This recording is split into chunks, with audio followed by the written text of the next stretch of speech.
নামাজ থেকে পিছনে থাকতো না, জামাত থেকে পিছনে থাকতো না। মুনাফিকরাই ফজর এশাই বা আসরে এরা আসতো না, কিন্তু যারা মুমিন মুসলিম তারা সবাই নামাজ পড়তে আসতো।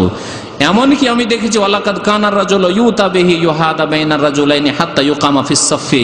আমি অনেক মুসলিম ভাইদেরকে দেখেছি যারা পায়ে হেঁটে আসতে পারে না, অসুস্থ, বিছানায় শুয়েছিল, দুইজনের আত্মীয়, কোনো দুই আত্মীয়র কাঁধে ভর দিয়ে, হেলানা লাগিয়ে কাঁধে ভর দিয়ে মসজিদে নিয়ে আসা হইতো তাদেরকে, আর নিয়ে এসে কাতারে বসিয়ে দেওয়া হতো, বসে বসে নামাজ পড়তো।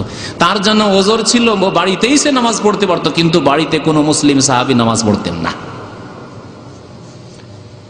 অসুস্থতার অবস্থায় মসজিদে এরকম দুইজনের শরীরে ভর দিয়ে, কাঁধে ভর দিয়ে এসে তারা নামাজ পড়তেন।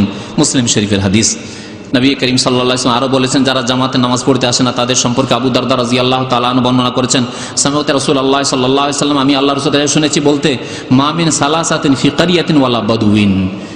কোন জায়গায় যদি তিনজন ব্যক্তি থাকে, তিনজন মাত্র, বেশি না, তিনজন ব্যক্তি কোন রুমে আছেন, কোন গ্রামে আছেন, কোন শহরে আছেন, কোন পল্লীতে আছেন, লা তুকামু ফিহিমিস সালাহ, কিন্তু সেখানে জামাত সহকারে তারা নামাজ পড়ে না, জামাত সহকারে তারা নামাজ পড়ে না, একা একা নামাজ পড়ে। তিনজন ঘরেই নামাজ পড়ে, মসজিদে ব্যবস্থা নেই, খেয়াল খুশি নামাজ পড়ে, যখন যে আসে নামাজ পড়ে, জামাত করে তারা নামাজ পড়ে না মসজিদে এসে। ইল্লা কাদ ইস্তাহওয়াজা আলাইহিমুশ শাইতান, তাহলে শয়তান তাদের উপর ছেয়ে যাবে, শয়তান তাদেরকে গ্রাস করে নেবে, শয়তানের খপ্পরে তারা পড়ে যাবে। ফালাইকা বিল জামাআহ, তাই বলছেন নবী সাল্লাল্লাহু আলাইহি ওয়াসাল্লাম, হে মুসলিম, তোমরা জামাত সহকারে নামাজ পড়বে। ফাইন্নামা ইয়াকুলু যিবুল কাসিয়া, কারণ নেকড়ে বাঘ একা যদি কোনো বকরি ছাগল থাকে দূরে, বকরির পাল থেকে দূরে যদি কোনো বকরি পায়, ছাগল পায়, তাহলে সেই বকরি ছাগলকে নেকড়ে বাঘে খায়। আর বকরির পালের মধ্যে নেকড়ে বাঘ আক্রমণ করে কোনদিন বকরি ধরে না।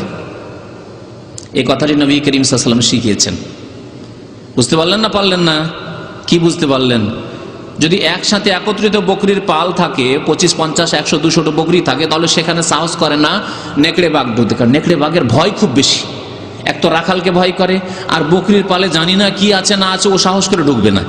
কিন্তু একটা বকরি যদি দূরে চলে যায় চরার জন্য, আর একা দেখতে পেয়েছে, তখন ওকে ধরে নেয়।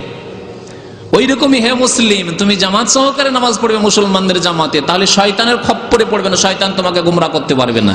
আর জামাতে যদি নামাজ না পড়ো, মসজিদ আছে, জামাতে লোকেরা নামাজ পড়ছে, তুমি একা একা যদি নামাজ পড়ো, তো ওই একা বকরির মতো তোমার অবস্থা। একা বকরিকে যেমন নেকড়ে বাঘে খায়, তুমি একা নামাজিকে শয়তান গুমরা করে দিয়ে পথভ্রষ্ট করে দিবে, তোমার দ্বারা পাপ করাবে।